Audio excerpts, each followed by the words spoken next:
오늘도 하나님의 말씀으로 하루를 시작하는 여러분의 삶에 은혜와 평강이 가득하기를 축복합니다. 함께 나눌 말씀은 다니엘서 11장 1절부터 19절의 말씀입니다. 내가 메대 사람 다리우스 1년에 그를 강하게 하고 보호하려고 일어섰다. 이제 내가 진실을 너에게 말하겠다. 보아라, 페르시아에 또 새 왕이 일어날 것이며 그 뒤에 넷째는 다른 누구보다 큰 재물을 모을 것이다.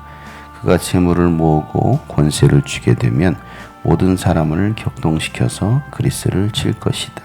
그러나 그리스에서는 용감한 왕이 일어나서 큰 권력을 쥐고 다스리면서 자기 마음대로 할 것이다. 그러나 그의 권세가 끝날 때가 되면 그의 나라가 깨어져서 천하 사방으로 나뉠 것이다. 그의 자손도 그 나라를 물려받지 못한다.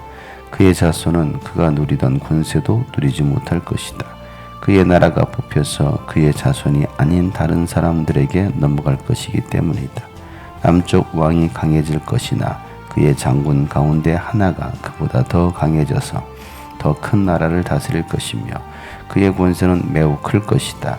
몇 년 뒤에 그들은 동맹을 맺을 것이며 남쪽 왕은 자기 딸을 북쪽 왕과 결혼시켜서 서로 화친할 것이다. 그러나 그 여인은 아무런 권세도 쥐지 못하고 왕자를 낳아도 세자가 되지 못할 것이다.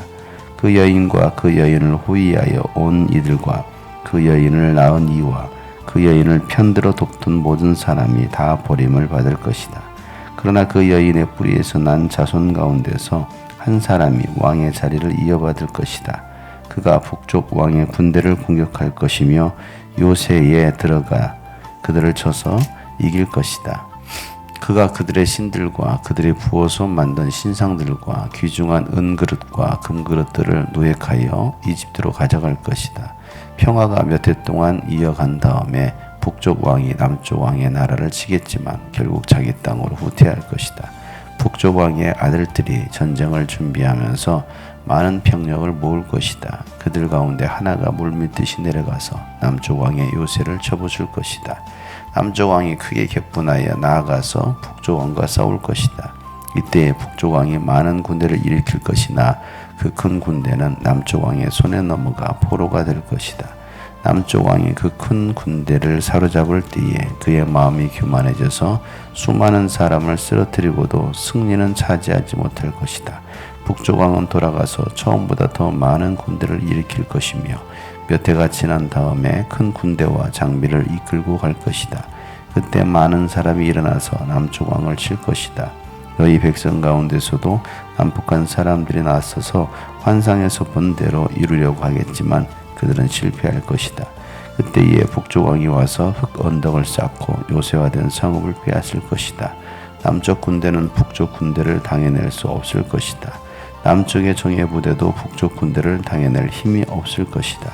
북쪽 침략자들은 남쪽 사람들을 자기들의 뜻대로 억압할 것이나 아무도 그들을 당해내지 못할 것이다.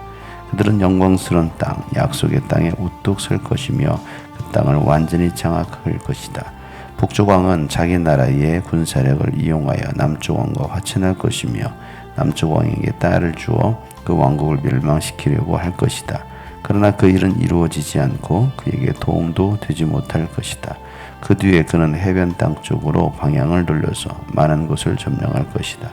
그러나 한 장군이 나타나 그를 꺾어버려서 그가 더 이상 행패를 부리지 못하게 하고 오히려 북쪽 왕이 부리던 행패가 자신에게로 되돌아가게 될 것이다.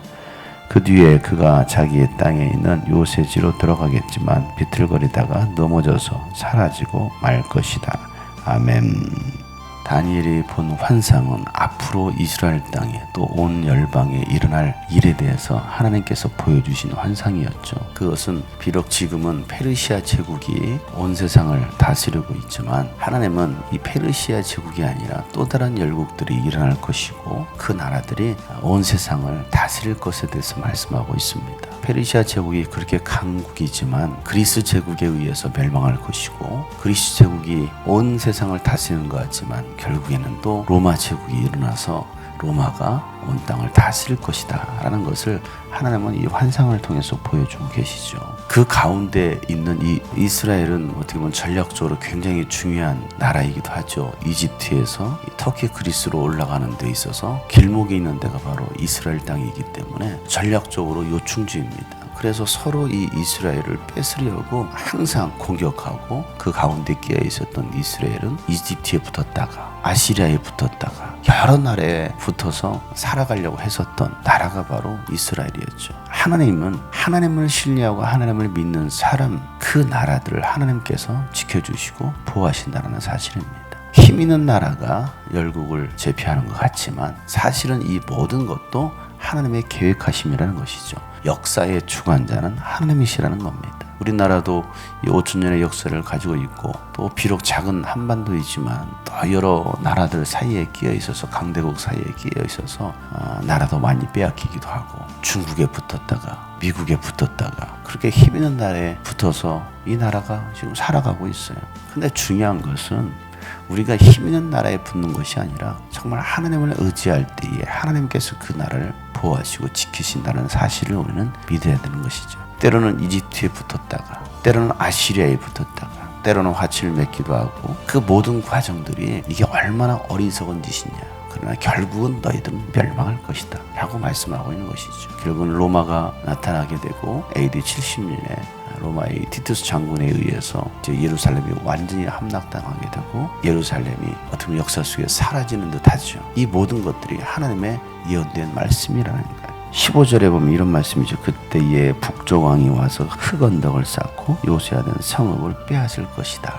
이 말씀 보면 떠오르는 데가 어디입니까? 마사다 이야기죠. 로마의 왕이 로마의 장군이 와서 흙 언덕을 쌓고 요새화된 성읍을 빼앗을 것이다. 마사다에 남아있었던 그 유대인들을 흙 언덕을 쌓아서 이 마사다로 올라가잖아요. 근데 올라갔더니 전부 다 자살했죠. 결국에는 이스라엘이 이와 같이 멸망할 것이다, 패망할 것이다 해서 하나님은 미리 다 말씀해 주고 있습니다. 하나님의 역사대로 이스라엘은 흘러갔다는 것이고 지금의 인류 역사도 마찬가지죠. 그러면 지금 이 시대에 우리가 이 시대를 끌어가는 것은 강대국이 끌어가는 것이 아니라 하나님이 끌어간다는 사실을 우리는 깨달아야 된다는 사실입니다. 하나님의 역사 속에 우리는 살아가고 있다는 것이죠. 그러면 우리가 힘 있는 사람 편에 붙을 것이냐 아니면 하나님 편에 붙을 것이냐. 지금 우리가 세상을 살아가면서 많은 사람들이 세상의 권력과 부경화를 쫓아가는 사람들이 있습니다. 그러나 우리가 따를 분은 오직 살아계신 하나님, 역사의 주관자이신 하나님이라는 사실입니다. 우리가 하나님께 붙어 있을 때,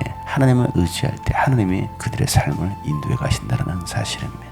역사의 주인은 하나님이심을 깨닫고 이 인류 역사가 어떻게 흘러갈지, 어떻게 끝날지 그것은 하나님이 아시는 것이죠. 그리고 우리가 오늘도 역사의 주인 되신 하나님을 의지하고 하나님께 나아갈 때 하나님께서 여러분의 삶을 이끌어 가실 줄을 믿습니다.